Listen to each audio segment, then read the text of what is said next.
Saudara tidak bisa kemudian memberikan data tentang legalitas kitab saudara dari sumber. Sumbernya kan Yesus. Sederhana kok itu. Tinggal Anda tunjukkan Yesus bercerita tentang buku Yohanes, buku Markus, buku Matius. Kan tidak ada. Jadi dasar pijakannya untuk Anda mengimani buku ini sebagai firman Tuhan itu ya iman. Diimani aja.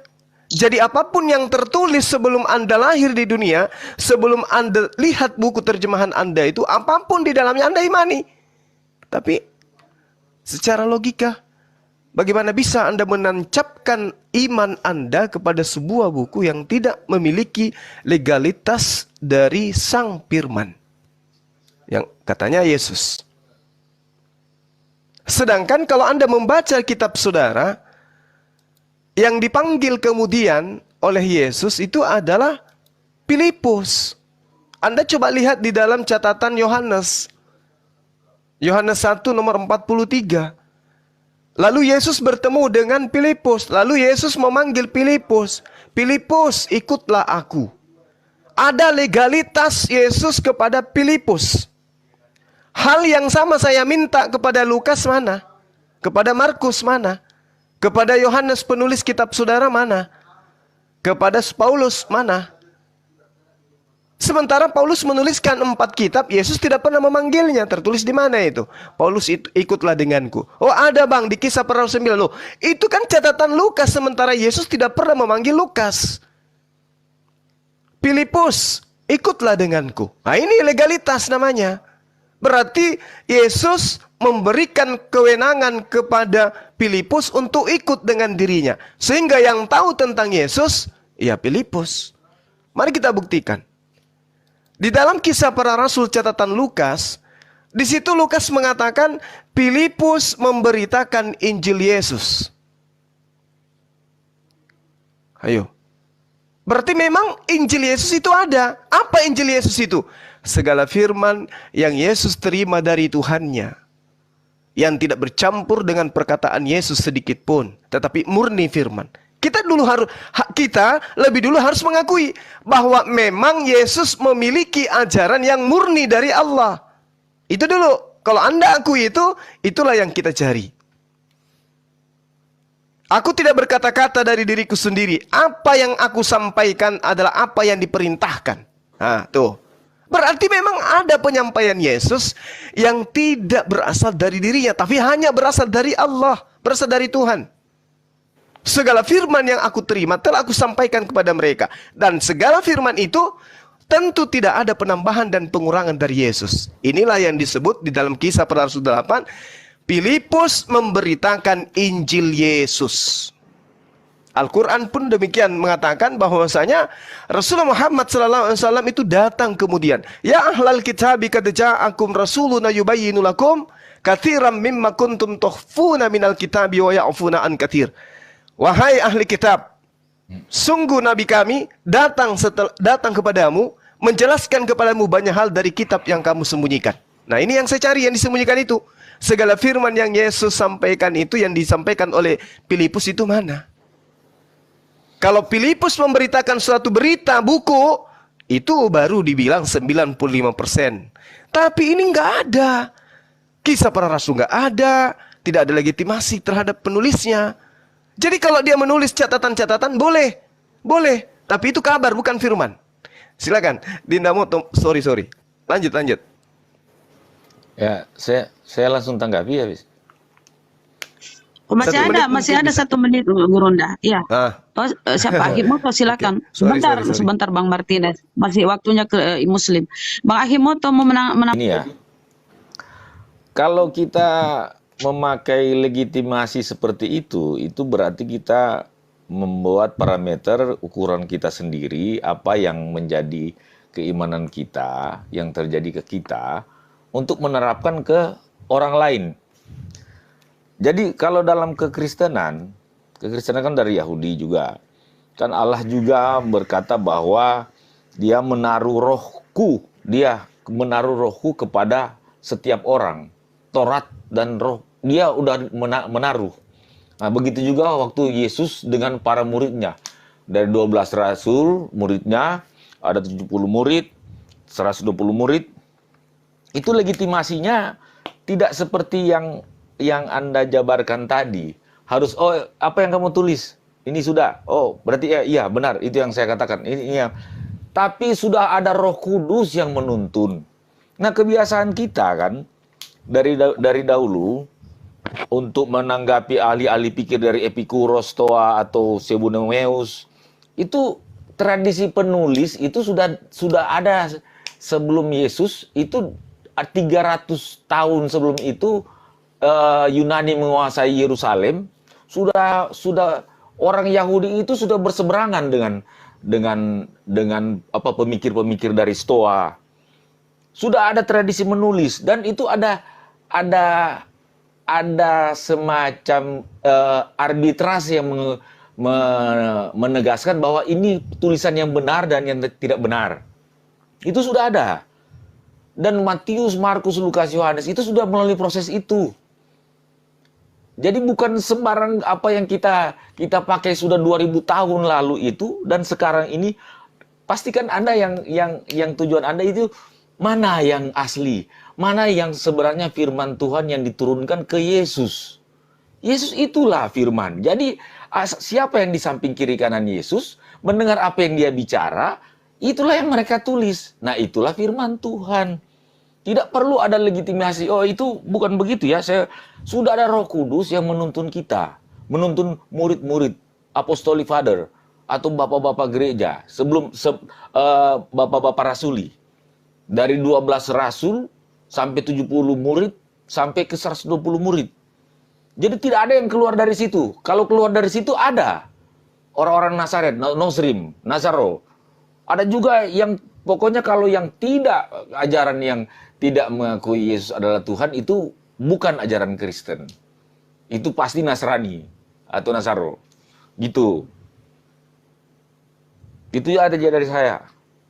Malah kalau Dokter Adi menyatakan seperti itu lebih parah lagi tuh. Ternyata keotentikan sebuah firman Tuhan diserahkan kepada Lukas. Justru saya sedang mencari Lukas mendapatkan legitimasi menulis itu dari mana. Ini yang sedang kita cari. Lalu kemudian ketika Anda mengatakan mereka sudah punya Roh Kudus. Kalau begitu, Yesus harusnya tidak mengatakan aku tidak berkata-kata dari diriku sendiri. Kenapa? Karena dia itu bukan Roh Kudus, Yesus itu, tapi Tuhan itu sendiri.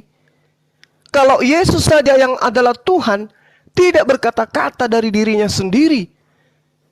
Kemudian Lukas yang hanya konon ada Roh Kudusnya, tetapi kenapa kalau punya Roh Kudus masih melakukan penyelidikan? Itu cuman alasan aja, Pak. Alasan untuk supaya iman Anda itu tidak goyah mengimani buku itu sebagai firman Tuhan. Jujur aja. Yesus mengatakan aku tidak berkata-kata dari diriku sendiri, padahal dia Tuhan. Lukas Anda benarkan menyelidiki perkataan-perkataan malaikat. Sampai malaikat pun diselidiki sama Lukas. Sampai firman dalam hatinya orang pun dia tahu. Nah, inilah yang Yesus minta kepada pengikutnya yang asli agar waspada kepada pengajar-pengajar palsu. Kalau saya sih sebagai Anda, saya akan mencari firman yang Yesus terima dari Tuhannya. Dia kan utusan Tuhan. Dia yang digunakan oleh Tuhan untuk melakukan pengajaran. Makananku adalah melakukan pekerjaan yang diperintahkan. Aku tidak berkata-kata dari diriku sendiri. Firman yang kau dengarkan bukan dari diriku, tapi dari Bapa yang mengutus aku. Yesus loh itu yang ngomong. Yesus yang ngomong kayak gitu. Betapa Yesus itu kemudian menginginkan kemurnian terhadap firman Tuhan yang datang kepadanya untuk kemudian diajarkan. Nah, permasalahannya sekarang kitab saudara ini diselidiki, diceritakan, malah dikatakan kalau semuanya dituliskan maka tidak muat katanya. Loh, kalau firman Tuhan tidak ada penjelasan kayak begitu, nggak ada. Semua yang Yesus sampaikan kudu wajib dituliskan atau dihafalkan. Wajib. Kenapa? Karena firman Tuhan. Atau jangan-jangan memang Yesus datang kepada bangsa Tegar Tengkuk yang jangankan kemudian dirinya, jangankan tulisannya, jangankan firman yang keluar dari mulutnya, dirinya aja ditolak. Jadi bagaimana mungkin Yesus mengajarkan sebuah firman kalau dirinya aja ditolak? Siapa yang mau mendengarkan? Oh, yang mendengarkan murid-muridnya, oke. Yang menghafalkan muridnya, oke. Yang menuliskan muridnya, oke. Tetapi apakah murid mereka ini, murid-murid Yesus ini panjang umur? Atau ada serigala buas yang membasmi dirinya, yang menganiaya dirinya, yang memenjarakan dirinya? Sorry. Itu yang perlu dipahami. Atau murid-murid Yesus itu melenggang tanpa gangguan. Tidak ada orang yang nyamar-nyamar menganiaya mereka. Sampai ajarannya sampai ke generasi berikutnya. Atau orang Farisi yang kemudian mengobrak-abrik ajaran Tuhan, lalu kemudian menjajakan ke Romawi dan Yunani, dan Anda aminkan dan imani hari ini. Jangan-jangan. Oke, Gurunda, terima kasih. Oke, makasih. Terima kasih. Silakan Pak Martinez atau Mr. Cakil, Kristen. Halo. Iya, Kristen saya. Kristen ya? Saya akan menanggapi sedikit mengenai Zuma. Oke, 3 menit ya. Ini 6 menit kalian berbagi ya. 6 menit sebenarnya, tapi silakan 3 menit. Siapa? Ayo. Oke. Apa yang dikatakan Zuma mengenai... Cakil, ayo. Halo? Silakan Cakil. Cakil. Ya, Silakan. kalau Zuma tadi mengatakan bahwa hati-hati terhadap pengajar-pengajar palsu, saya setuju. Dan mengenai Lukas, Paulus dan lain-lain itu ada kaitan sejarahnya. Dan rasul-rasul lain itu pun tidak menolak. Tetapi yang nggak masuk akal justru dalam Islam, nggak masuk akal. Masa Tuhan berfirman kepada seorang Muhammad keturunan kaum Quraisy penyembah berhala? Kan nggak masuk akal. Salah satu yang dikisahkan dalam Islam itu adalah surat Al-Alaq, di mana Muhammad pada suatu hari ada dalam gua Hiro dan datanglah Jibril mengatakan Iqra, artinya bacalah. Muhammad menjawab, anak Umi, saya tidak bisa membaca. Lalu didekap Muhammad sampai lemas. Terus Jibril berkata lagi, Iqra, anak Umi, aku tidak bisa membaca. Didekap lagi sampai lemas. Hal itu terjadi sampai 3 kali. Kalau ini malaikat beneran, masa sampai dekap-dekapan? Kalau ini malaikat beneran, masa nggak tahu Muhammad tidak bisa membaca? Ini yang berfirman ini, itu Allahnya orang Kristen, orang Yahudi, atau Allahnya bapaknya Muhammad keturunan kaum Quraisy penyembah berhala yang punya alat? Jangan lari dari tema ya. Cakil, jangan lari dari tema kitab suci. Tetap standby. Ya, ini kan berbicara kitab suci ini. Ini mengenai itu. Terus kalau umpama yang nggak masuk akal, kalau umpama jadi terpotong. Terus di mana ayat sucinya ini? Kan itu perintah daripada Jibril. Iqra, apa yang harus dibaca? Kan harus, kalau umpama nalar kan harus begitu. Apa yang harus dibaca? Ini waktunya cuma 3 menit lagi. Apa yang harus dibaca? Seperti hanya orang menyuruh Ijlis duduklah. Kacau jadinya, dipotong tadi.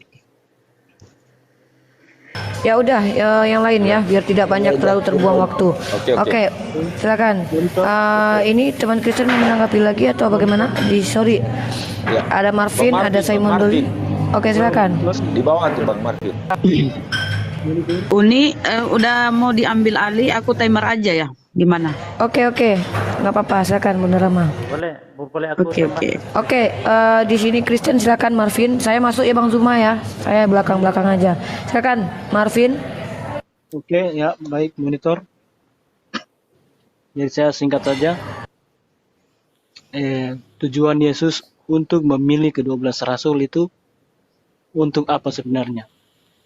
Jadi ya untuk itu, untuk menjadi saksi buat kita yang sekarang yang bukan bangsa Israel untuk bisa mengenal siapa itu Yesus Kristus itu yang sebenarnya. Jadi sekarang intinya begini, saya harus percaya ke-12 rasul itu atau saya harus mempercayai perkataan Bang Zuma? Ya, itu saja yang saya ingin pertanyakan.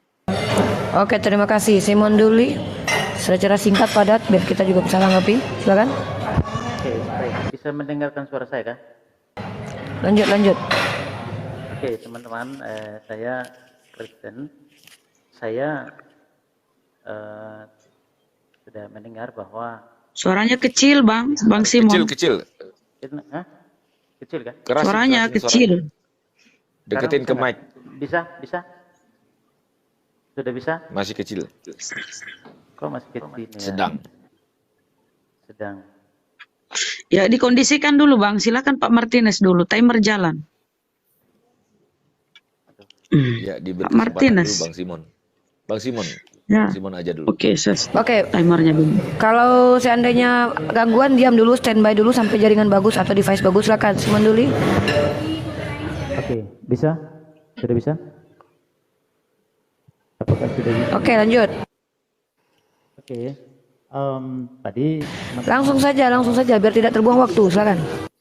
Daripada waktunya terbuang, intinya begini, kalau ada kesalahan dalam M. Cakil, saudara Anda tadi mau bicara, jangan dipotong.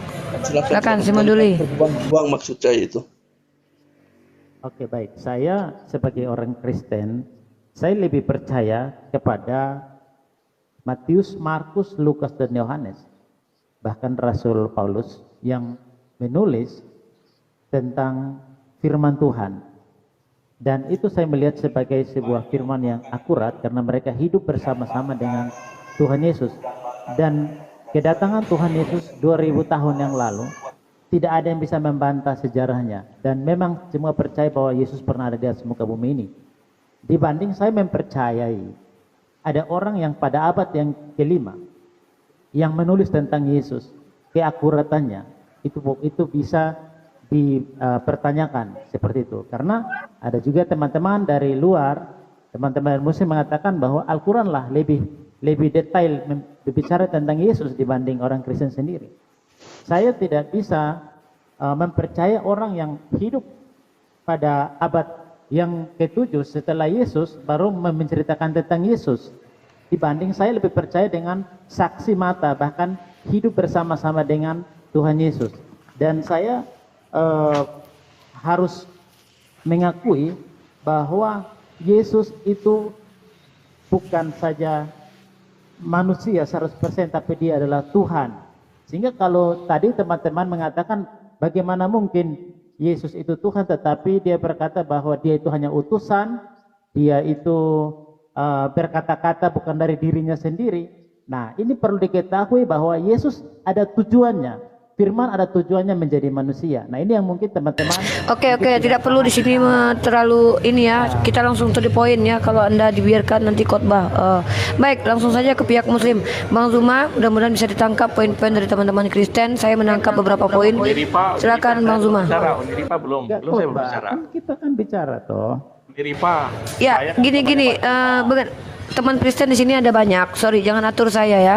Martinez, M. Cakil, Pak Adi, Marvin Simon, kalian banyak.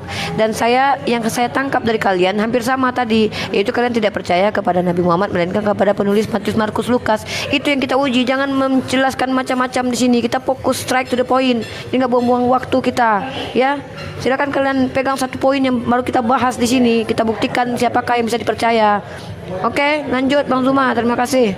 Oke, baik teman-teman Kristen, sabar ya, giliran kami dulu sebentar. Jadi gini, Anda percaya kepada Lukas, Markus, Matius daripada baginda Rasulullah Muhammad SAW karena tidak satu zaman.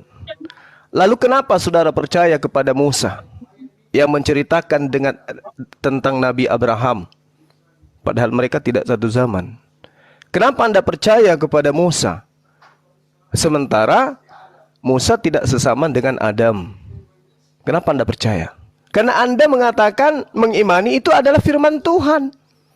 Kenapa bisa Musa tahu tentang kejadian yang terjadi terhadap Abraham?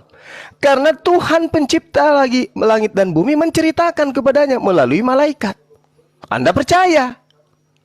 Padahal antara Musa ke Anda itu 4.000 tahun. Anda percaya kejadian yang diceritakan oleh Musa? Musa ke Abraham kurang lebih berapa puluh tahun? Ratusan tahun, ribuan tahun.